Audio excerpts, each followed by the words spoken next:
My mission is simple: to make you money. I'm here to level the playing field for all investors. There's always a bull market somewhere, and I promise to help you find it. Mad Money starts now. Hey, I'm Cramer. Welcome to Mad Money. Welcome to Cramerica. I'll be able to make friends. I'm just trying to make a little money. My job is not just to entertain, but to teach. And I'm telling you, I'm going to do a lot of teaching tonight. So call me at 1-800-743-CNBC or tweet me at Jim Cramer. Tough days do not last forever. But when they come along, you need to know how to respond.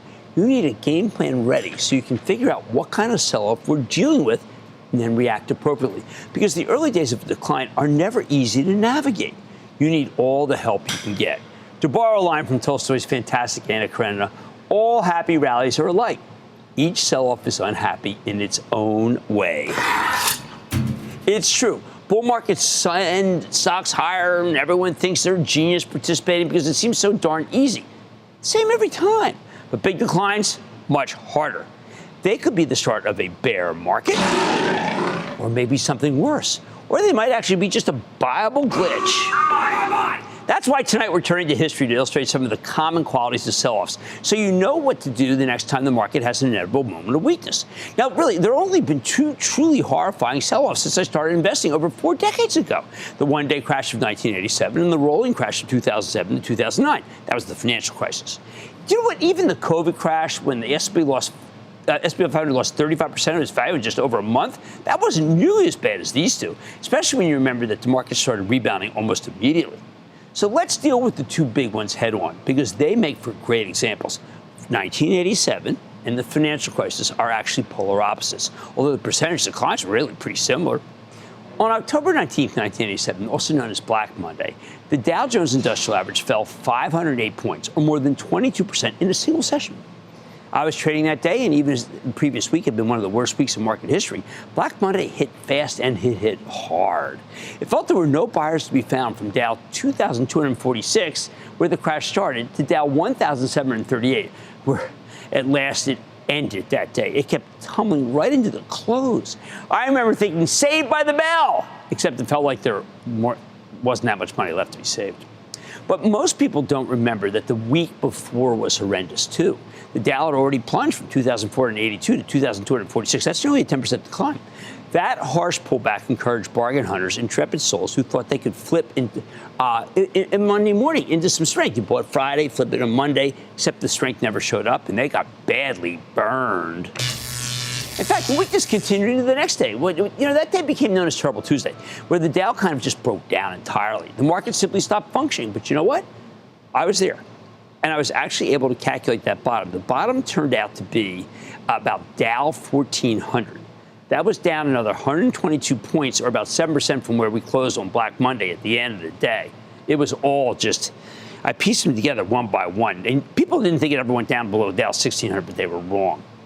Then Fed Chairman Alan Greenspan stopped the decline in his tracks when he said he'd provide all the liquidity necessary to stabilize the market. Now, I still remember that green line when it came over your screen. He enlisted multiple firms around Wall Street to help put in the bottom, and the market staged a remarkable 2-day rally that took the Dow up more than 400 points from its lows. It seemed pretty unbelievable at the time. The effects of the crash lasted for just 3 months when we had a retest that held. But do you know that it took until mid-1989 for the averages to return to where they were trading before this big breakdown? The bear market that began in October of 2007 was a totally different animal. Dow fell from 1,198, so it was at 14,000. Remember, the other one was at 2,000, 14,000. And it didn't bottom until March 6th of 2009, when it landed at a staggering 6,470. We didn't return to that hallowed 2007 level until March of 2013. Why did one sell-off end so quickly while the other took 6 years to unwind? Well, that's the question that defines the two extremes of unhappy sell-offs. See, Black Monday was a mechanical sell-off, the first one I can remember, where the averages melted down because of pure market dysfunction. It's instructive to unpack Black Monday because the way it played out was reminiscent of two other crashes, the flash crash of 2010 and its doppelganger in 2015, both times when the market simply failed to work. Now, all three of these started with the S&P 500 futures pits in Chicago. See, Chicago overwhelmed Wall Street in New York, where the stocks underneath the futures are traded. Black Monday happened because stock traders didn't understand the power of the futures market back then, which could flood the stock market with instant, unseen supply. No one was ready for it. These days, we accept the futures are worth watching, but it wasn't like it back then because they were relatively new instruments created about 5 years before the crash, and no one knew the power they had. See, the power of the futures snuck up on us, as they were initially a much smaller market than the stocks themselves. Because portfolio managers could go in easily and out easily, though, the futures became the most powerful drivers of stock prices, particularly for hedge funds, even more powerful than the actual performance of the underlying companies that stocks are meant to represent. Underlying corporate earnings used to mean much more to the day-to-day action of a stock. The thing is, even with the relatively new impact of futures, Black Monday was highly unusual. We'd had a big run going into the crash of '87. It was a remarkable multi-year rally with nary a substantial decline. And don't I know it? I left Goldman Sachs in 1987 to start my own hedge fund because my returns had been so bountiful for investors.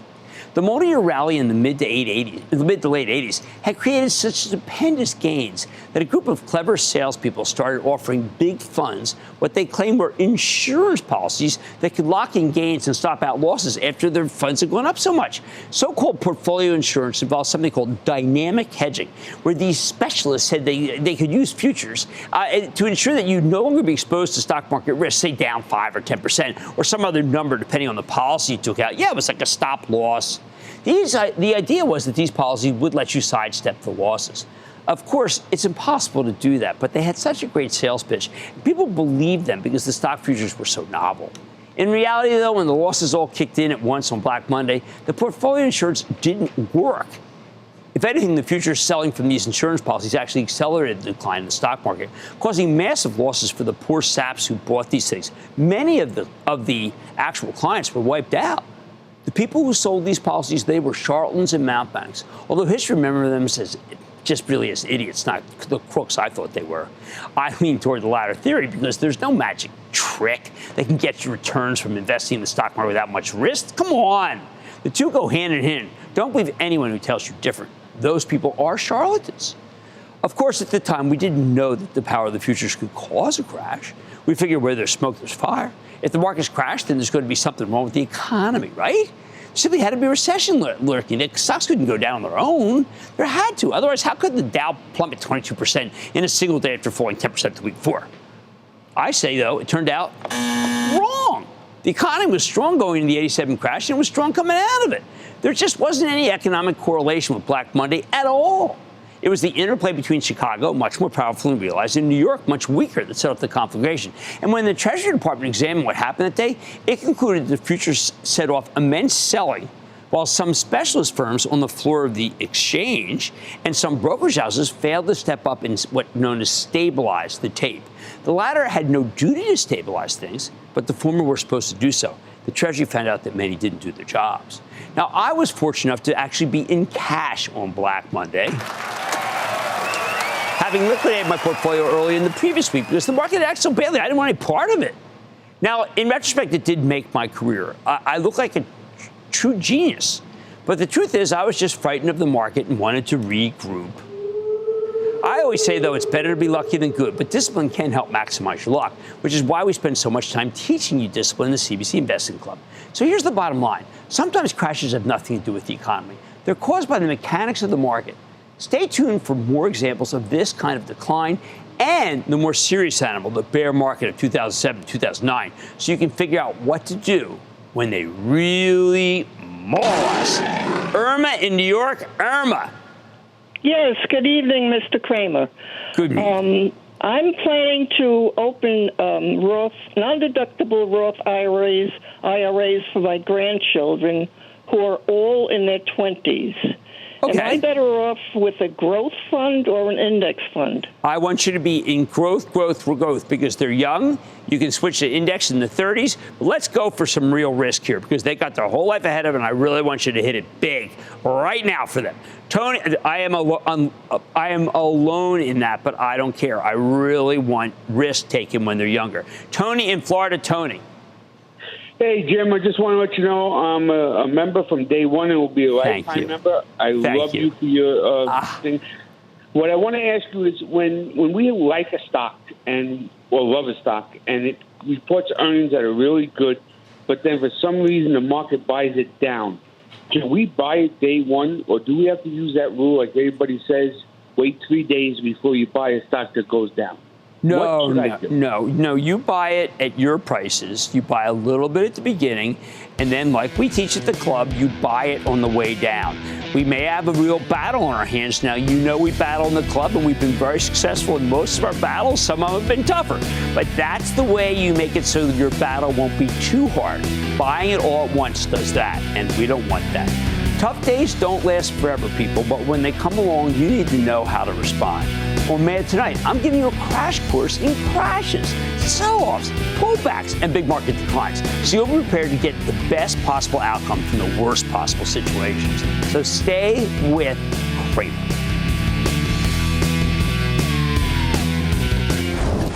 Don't miss a second of Mad Money. Follow @Jim Cramer on X. Have a question? Tweet Cramer. #MadMentions. Send Jim an email to madmoney@cnbc.com or give us a call at 1-800-743-CNBC. Miss something? Head to madmoney.cnbc.com.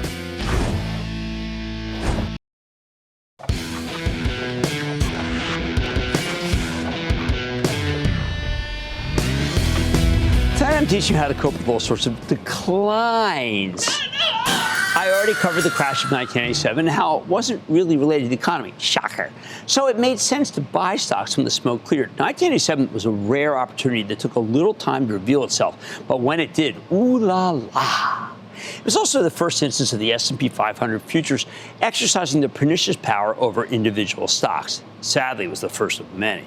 Which brings me to the fabled flash crash of 2010. One of those negative moments that drove away so many investors who never came back to stocks because they didn't know their value could be destroyed so quickly, almost whimsically.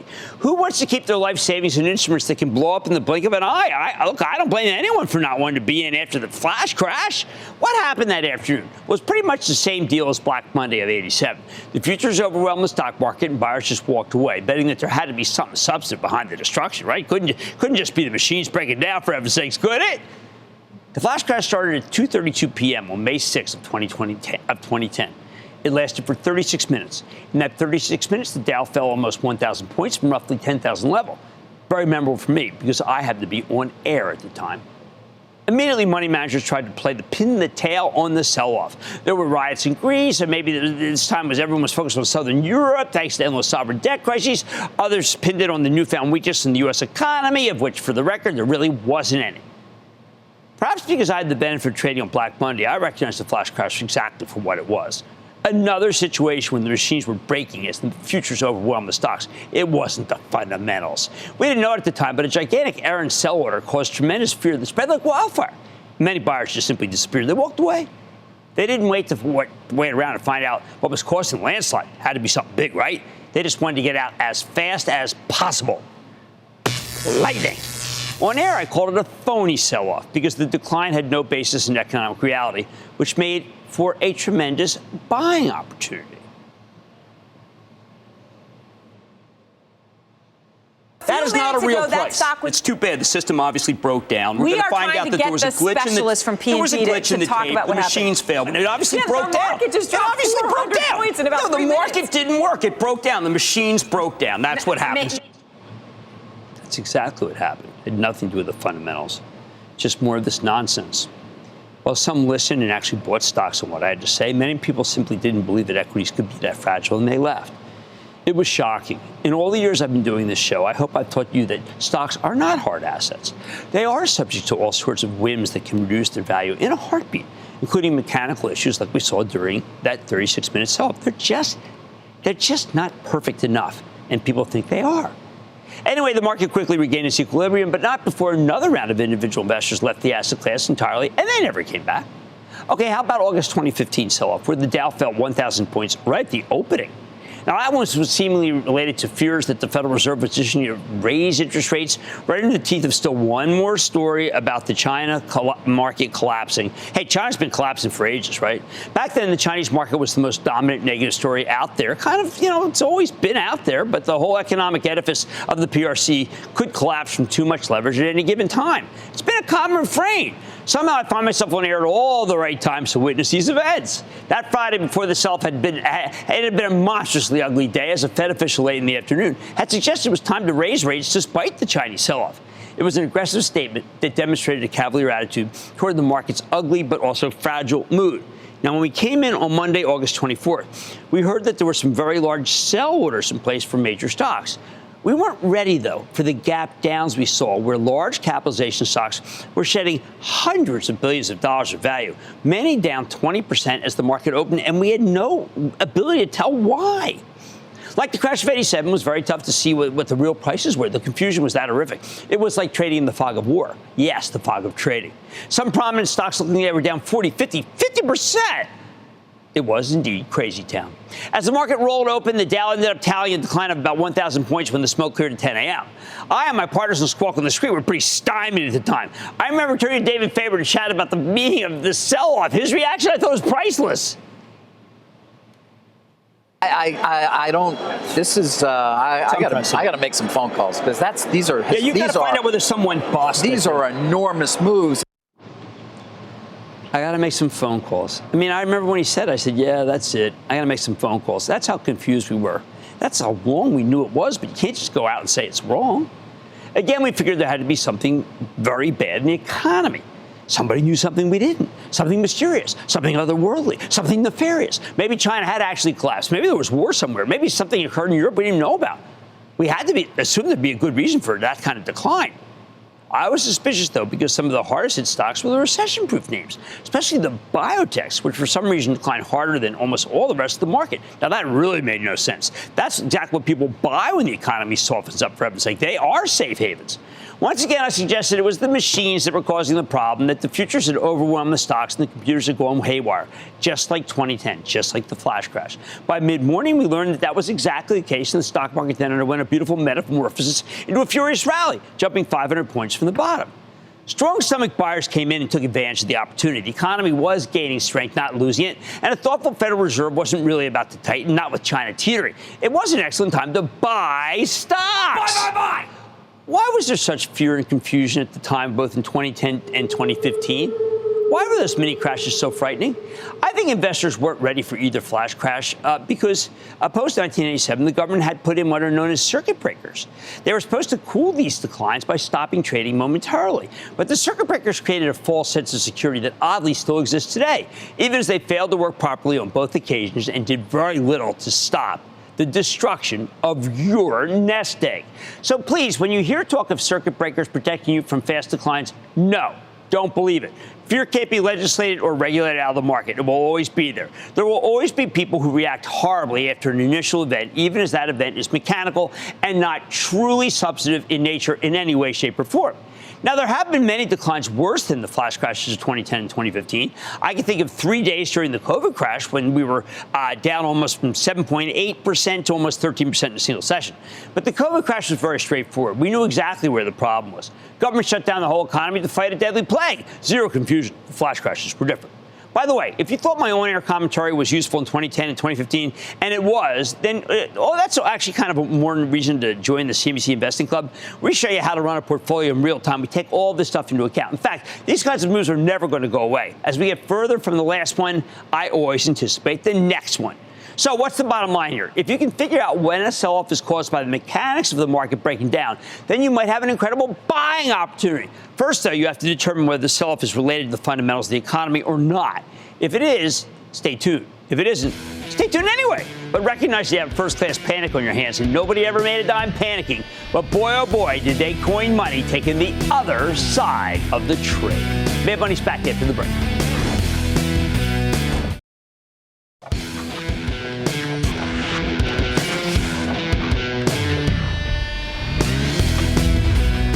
Not all days are winners in the market, and knowing how to handle the down days is key.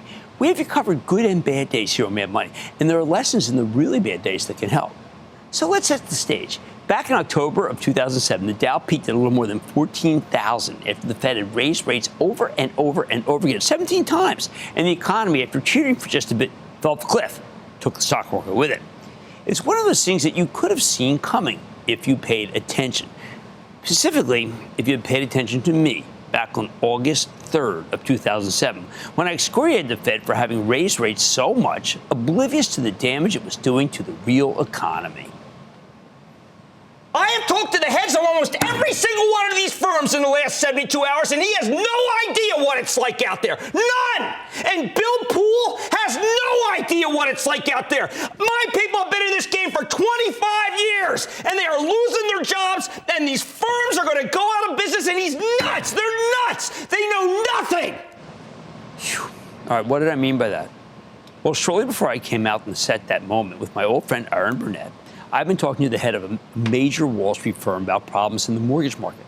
Pretty much everyone who followed the mortgage market, which is incredibly important to the healthy economy, knew that there were a lot of unsound practices occurring. Still, it was jarring when I was told by this executive that he couldn't believe how many people were beginning to default on their mortgages. Yeah, here's the keys. He talked about how many mortgages of the 2005 vintage, he used a term that I previously only associated with fine wine, just weren't money good. Something that only happened once in our country's history, and that was never supposed to happen again. That's the Great Depression. I was aghast. But you know what? I had a lot of friends at a lot of firms, so I started making a lot of calls. I wanted to see if this 2005 vintage thing was in trouble everywhere. I was ashen when I got off the phone as the problem seemed to be spreading like wildfire. I called mortgage bankers. I called guys who ran major firms. Yeah, that's what I said, my people. Everybody said the same thing. We're in big trouble. And that's why I went off so strongly on my rant. Sadly, the Fed didn't listen, especially this fellow Bill Poole, who at the time was an incredibly important Fed official. He was so sanguine about things that I had to single him out in the rant. Years later, when the Fed's transcripts for that period were released, I found out that my rant was put up, but only as a joke. Soon after my They Know Nothing rant, we had a series of horrendous defaults of large banks and savings and loans, some of which were thought to be too big to fail and failed anyway, including the largest savings and loan and two of the largest and most fabled brokerage houses. I did my best to try to get people out, even went on the Today Show to urge anyone who needed money near term to take it out of the stock market before it was all lost. For investors, what is your advice today? Whatever money you may need for the next 5 years, please take it out of the stock market right now. Very dramatic statement for savers. I thought about this all weekend. Yeah? I did not want to say these things on TV. Mm-hmm. Well, sure enough, the market fell another 40% before it bottomed. It's a good call. Now, if you bought any time from when the stock market peaked at 14,000 until it was cut more than half by March 9th of 2009, you lost a fortune. Probably never came back in stocks, probably gave up. So how do you know to avoid buying this kind of dip? How do you tell the difference between that lead up to the financial crisis and a sell-off that's a buying opportunity like Black Monday in 1987? Well, first you have to ask yourself about the state of the economy. Is business really getting crushed? Is employment falling off and falling off hard? Is the Fed standing pat or even raising rates when there are real signs of cracks, like major firms going under and big companies unable to pay their bills? Are there actual runs of multiple financial institutions around the country, not just in one area? If the answer is yes, then you have a decline that could be joined at the hip with the real economy, one that has true systemic risk. That's the term, meaning that the entire country could collapse. That's how it was during the financial crisis. It's why I got so angry when people say, hey, this is going to be like, I get angry every time. Oh, it's going to be as bad as 2007, 2009. When there's, of course, nothing like that occurring. Because, like I said, only twice in 80 years has it occurred. Even the COVID recession wasn't as bad because the moment we got a viable vaccine, everything immediately roared back to normal. We heard about systemic risk when some of the regional banks went under in 2023, but within a few months we were over it. So if you're worried about systemic risk, the odds are you're worrying too much. Second, you want to know if there's anything in place that can actually save the economy or turn it around. That's important, too. Our elected leaders did very little to soften the blow of the financial crisis. What brought the market out of its funk was a statement by then-Fed Chair Ben Bernanke. It was a forceful statement made on 60 Minutes, no less, that he'd no longer let American banks go under. Boy, he was letting them go under left and right until then. We had watched. The Fed was just sitting on its hands. But the moment Bernanke decided that something needed to be done, the stock market bottomed. Were there ways to spot the bottom? I got a couple of signs that can help. There's a proprietary oscillator I watch, and I rely on it very heavily for the CNBC Investing Club. It's a paid subscription product, measures buying or selling pressure. When you get a -5, that indicates there's most likely too much selling. Hey, when you get a -10, well, you got to do some buying, even if everything seems horrible. We were getting signals that things were much worse than that near the bottom in 2009. Another way to look at it, I got one. I like to see who's been pessimistic or concerned about stocks, but is reluctant to say anything positive, who then changes his tune. The best example of that kind, of that big switch, came from the late, great Mark Haynes, who had this to say back then. I'm going to step out on a limb here. This is the big, hold on, everyone. We've been waiting for this. I think we're at the bottom. I really do. I think we're going to have a rally. There we go. Man unafraid to make a call. And well, hey, I don't know whether it's going to be a bear market rally, but I think, in other words, I think today this is for real. Man, what a call. Look at that. March 10th of 2009. The day after Bernanke was on 60 Minutes. Just a huge contrarian call from someone who hadn't been willing to make one until that moment. Best call I've ever seen. Now, it certainly made a ton of sense to sell when I said to sell in October of 2008. But before you say to yourself, what happens if no one warns you again the next time? Well, you know what? I got some good news for you. It's a little sobering, but it's good news. If you waited long enough, 6 years to be exact, you actually did get back to where you were before the bear market began. All right, 6 years. But if you sat tight in the worst market in living memory, you eventually got back to even and went on to make a killing. Yes, it would have been better to take something off the table in 2008, like I told you to, but a lot of people struggled to get back in at a lower level because they got burned out of the whole asset class. They did worse than the ones who simply sat tight. So here's the bottom line. The financial crisis gave us a once-in-a-lifetime bear market with true systemic risk. But that's the exception, not the rule. Let's take questions. Let's go to Stackwell in Washington. Stackwell. But booyah, Jim. What's going on, Stackwell. man? I don't know, having a cup of water right now. What's going on with you? Oh, man, I'm trying to have a cup of water. We got a lot of bad weather out here, man. We're trying to get it together. I can definitely say we got to give a big shout-out to you from the great Northwest, though, Jim. You're doing a great job. Done. Thank you. I'll take that shout-out.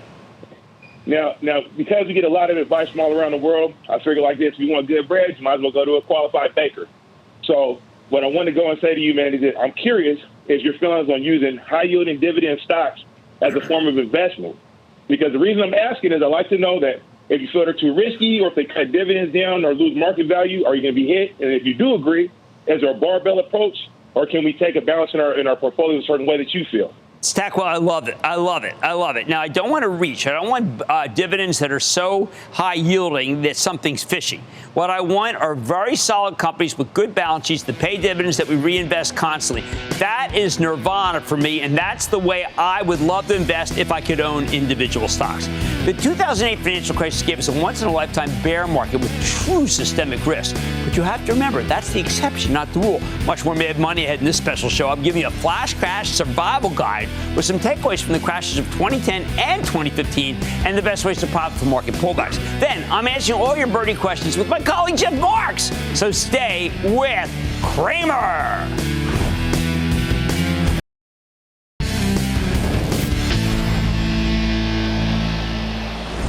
In tonight's special survival guide edition of Mad Money, we're discussing how to deal with brutal sell-offs. Specifically, how to defend against them, take advantage of them even, because you know I like to be opportunistic. Now, I've told you not to be glib about the systemic risk sell-offs that involve the potential collapse of the U.S. economy. But those are easy to spot because it'll seem like the world's falling apart, like in 2008. You don't need me for that. But now I want to help you game out the other less dangerous kind of crash, the mechanical kind caused by a broken market in a healthy economy. Now, the best way to deal with these sudden declines is to recognize that there's a bottoming process, one you can spot. So what should you do? I have a solution that has worked in even the toughest of times. I like to look at something I call the accidental high yielders. I actually call them AHYs on this show. Those are stocks of companies that are doing fine and have good balance sheets. That's very important, by the way. But their share prices have fallen so low that their dividends are starting to give you an unbelievable return. That's right, good yield. How do you spot these? Well, you look at the historic level of dividend yields you've gotten from certain stocks. You also want to look at the yield of the 10-year Treasury. If a stock typically yields, say, 2%, and suddenly it's paying double that because of a market-wide decline, then you're probably looking at an accidentally high yield. as long as the stock's been going down for no particular reason. And that's why when you're hunting for these dividend stocks, you should focus on companies that aren't particularly sensitive to swings in the economy that have very good balance sheets. Second, if the yield level isn't giving you opportunities, I'd use a mechanical sell-off to pick some stocks that you like. You can begin buying them using what's known as wide scales. That's why I recommended during the 2010 flash crash, I told people to use wide scales. Pick one of your best stocks out there, premier stock, and buy some using limit orders only. Don't use market orders because you might end up getting terrible prices. Frankly, you should never use market orders because it's especially stupid during a crash. I like this method because if the market does come right back, as it did after the 2 flash crashes, you've picked up some terrific merchandise at amazing prices. Then you can flip the stocks for big profits, or you can hold on to them for the long haul. But take a look. I actually demonstrated exactly how this works during an appearance on TV when the flash crash happened in 2010. P&G is now down 25%. Oh, well, if that's true. If that stock is there, you just go and buy it. It can't be there. That is not a real price. When I looked at it, it was a 61. I'm not that interested in it. It's at 47. Well, that's a different security entirely. So what you have to do, though, you have to use limit orders because Procter just jumped 7 points that I said I liked it at 49. So, I mean, you got to be careful. The market was down 900 points. We're now down 688. So remember, I buy 50,049. I now flip it at 59. I just paid 500 G's. Yeah, that's the craziness of what I'm talking about. And by the way, a lot of people end up doing that Procter trade. I've been thanked for millions. Like a dozen times people thank me. Remember, the limit order advice really does ring true. Now, we've talked about meltdowns and true systemic risk and gut-churning moves that are untethered from the economy. But how about the garden variety pullbacks we experience all the time? What causes these declines? Well, there are usually a bunch of different varieties. First, you've got the sell-offs caused by the Federal Reserve. That's probably the most frequent reason for stock dumping. There's a reason that business media constantly talks about the Fed. When the economy is weakening, it's the Federal Reserve's job to try to restore growth, which they did with aplomb when COVID shut down the economy in 2020. As long as the Fed's printing money, almost every decline is a viable one. It's just a fact of life. It's been like that since I got into business. But when the economy is strengthening and perhaps starts to overheat, well, the Fed has a different mandate, stamping out inflation. When the Fed declared war on inflation in late 2021, the market started rolling over with the highest risk groups getting eviscerated. Now, nobody wants persistently high inflation. Those of you who missed the 70s and 80s now know from the post-COVID experience. But we also don't want the Fed to break the economy like it did when it raised rates 17 straight times in lockstep going into the Great Recession. It caused the Great Recession. Now, there are plenty of times when the Fed's tightening, but the stock market didn't get crushed because the economy didn't get crushed. And that's how we got the incredible bull market in the first half of 2023. However, whenever the Fed tightens, some prognosticators will come out of the woodwork to tell you the market will crash or at least take a very big header. That's inevitable. So when you hear these comments, please don't panic. Fed rate hikes don't necessarily lead to crashes. In fact, I've seen plenty that do next to nothing. But there are rational reasons why the stock market deserves to go down when the Fed tightens, and I'm not ignoring them. First, stocks are only one of the assets available to individuals and institutions. For instance, there's gold, there's real estate, of course, there's bonds. I like gold as a safe haven, and I believe that every person should hold some gold, preferably bullion. But if not, then the GLD is a hedge against economic chaos. Real estate, actual real estate can be a good hedge. But most people don't have the money to invest in that kind of real estate that big institutions can buy. Now, we do have real estate investment trusts, but they're not as reliable a proxy for real estate as a whole. Finally, we have bonds as an investment alternative, and bonds are the source of the problem when the Fed tightens. You've seen it yourself. When short-term treasuries give you more than 5% risk-free, lots of people cash out of the stock market and park their money in treasuries. Hey, listen, it's not a bad return. As the Fed tightens, bonds, particularly short-term pieces of paper, become more competitive with stocks. You'll notice as the Fed jacks up rates, high-yielding dividend stocks are going to be among the worst performers because suddenly they got some serious competition from fixed income. So please be careful of these dividend stocks as safe havens when you're dealing with a sell-off caused by the Fed. They're very different from accidental high yielders that can spring back when the Fed starts tightening. The second reason why stocks can go down legitimately when the Fed raises rates, because the Fed isn't perfect. They've raised rates when they should have stood pat or even been cutting rates fast because the economy was already slowing rapidly. Although in recent years, Jay Powell has been much more responsible about not pushing us off a cliff. than some of the previous Fed chiefs. Here's the bottom line. Garden variety pullbacks can be gamed as long as there's no systemic risk involved. But sell-offs in the wake of the Fed raising rates, those are trickier, although they can lead to decent opportunities. As long as you stay away from the high yielders that become less attractive when the Fed tightens, and stick with the accidentally high yielders that might just give you the delicious bounce when the Fed's done tightening. Mad Money will be back after the break.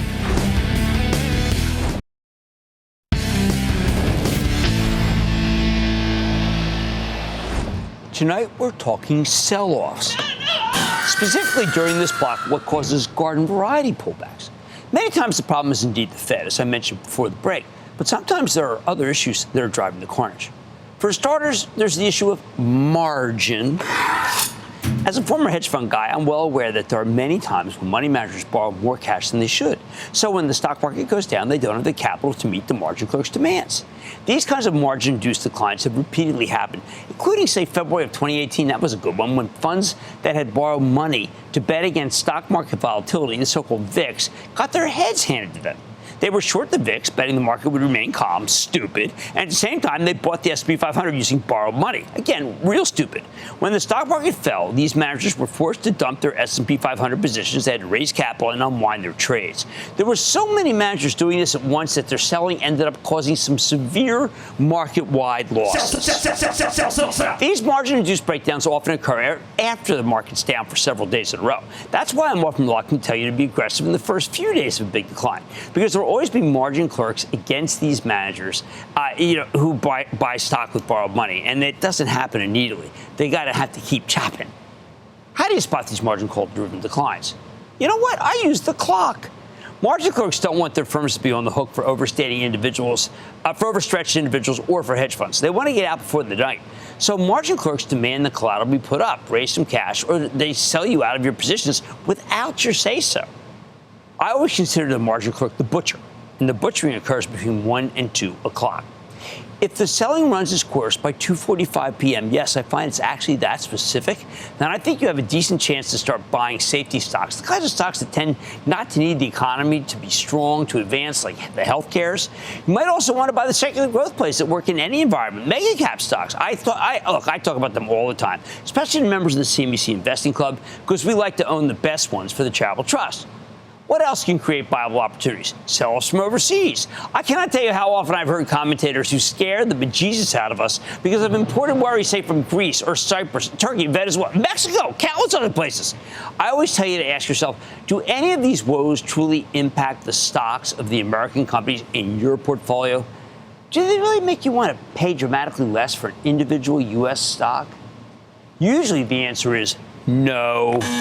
Unfortunately, though, you can't just start buying stocks hand over fist into an overseas-driven sell-off. You should always assume there are people who don't understand how unimportant these worries are in the vast scheme of things. And, of course, those people are going to panic and sell after you would have thought they would have known better. That's why these international declines often last for 3 days. Again, the best way to figure out if they're done is to watch the clock, as the sellers usually need to be margined out against their will if there's going to be a bottom. Another kind of sell-off, the IPO-related decline. Remember, at the end of the day, stock markets are markets first and foremost, and markets are controlled by supply and demand.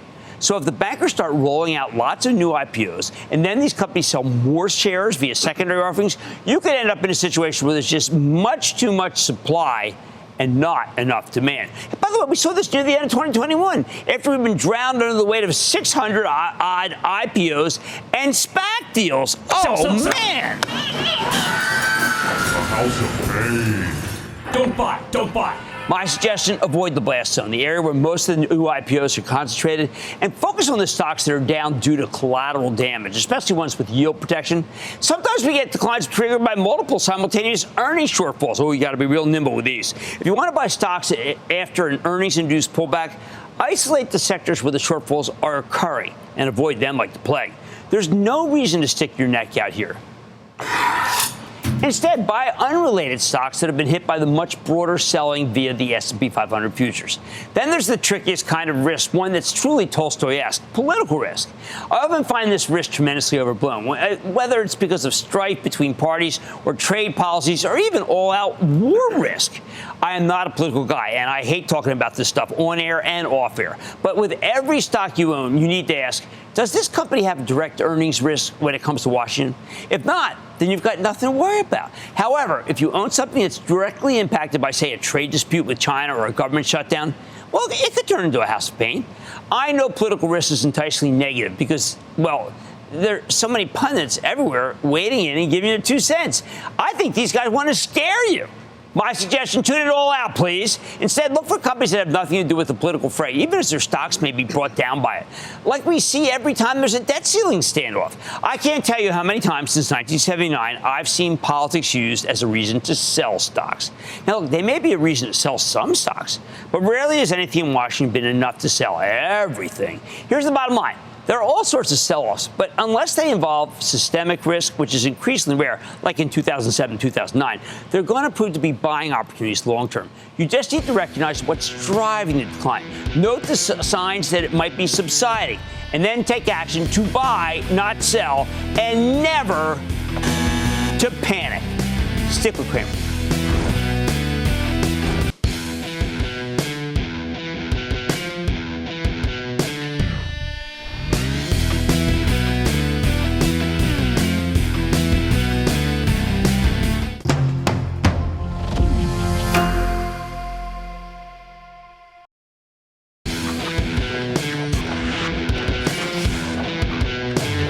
I always say the favorite part of this show is answering questions directly from you.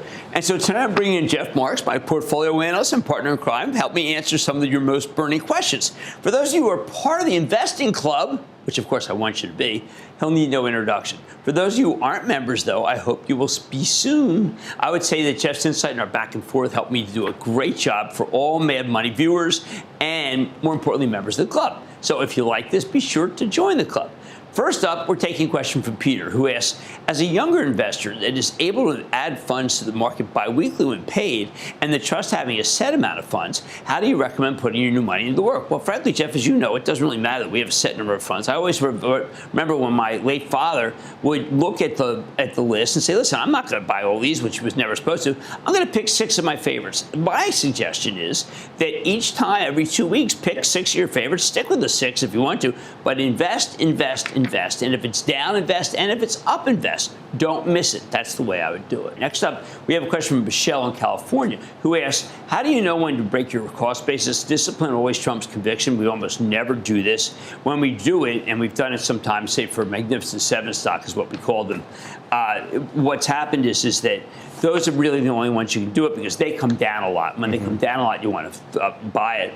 We've had stocks that have come down, then come up, and then when the market got oversold, we feel tempted, but we do it very rarely. Yeah, I would say general rule of thumb, if the stock is down, call it 10% from a level, but the story has actually gotten better and the stock is down just due to, market forces. Right. That would be a good time to violate. If it goes up and then it goes down less and you want to be able to be in there, it is true. That is something that you can do. We don't do it very often. Now we're going over to one of your mad mentions. This is one from the Blues Rock who says, Jim, are you sure you're not a fellow Italian? The best sauce, not gravy, starts with those tomato jars. So let's eat. My family's got some Irish in it, but not any Italian in it, so I really don't know what to say. I will point out the saucing came from the fact that my tomato yield was so great, I had no choice but to sauce or throw out, and I was not going to do that. Next up, we're taking a question from Jeff in Florida, who asks, if a stock has been in the red for a couple of years and I average down during that time, when is a good time to sell some of that stock? Do I sell some when it finally gets back to even, or do I risk it? And what more until I have more substantial gains? This is a really important question because what you find is at the same time that you see when it gets back to even and you want to sell it is precisely when there are a lot of people who start getting interested in it. I've always found, I call it stuck in the mud. When it finally gets out of the mud, people get very excited to sell. What you should think is, no, stock's out of the mud, people want to buy. So the answer is hold on. Yeah, and something that I learned from you is that we don't care where stocks came from. We care about where they're going. Right. So if the outlook is still strong, you want to hold on. Absolutely. Definitely. Now, I always like to say there's a bull market somewhere, and I know I've got to end the questions. I don't like to do that. I'm going to break form and say thank you, very good, Jeff Martin, to have you on the show. And then I promise to try to find new ideas that are good for you right here on Mad Money. I'm Jim Cramer. See you next time. All opinions expressed by Jim Cramer on this podcast are solely Cramer's opinions and do not reflect the opinions of CNBC, NBC Universal, or their parent company or affiliates, and may have been previously disseminated by Cramer on television, radio, internet, or another medium.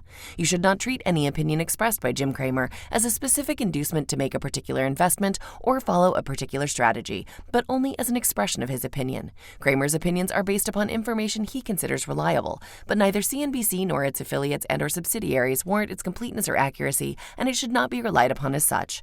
To view the full Mad Money disclaimer, please visit cnbc.com/Mad Money disclaimer.